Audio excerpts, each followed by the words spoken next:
సురకత్తులు ఝడిపిస్తే మానవతుల మాంగల్యం మంట గడుపుతుంటే ఆ క్షుద్ర రాజకీయానికి రుద్రనేత్రుడై లేచి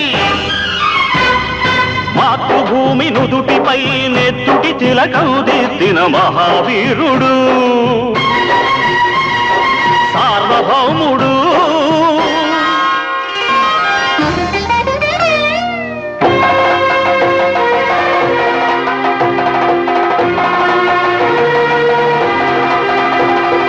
అడుగో హరిభయంకరుడు కట్ట బ్రహ్మణ, అది వీర పాండ్య వంశాంకుర సింహ గర్జన. అడుగో హరిభయంకరుడు కట్ట బ్రహ్మణ, అది వీర పాండ్య వంశాంకుర సింహ గర్జన.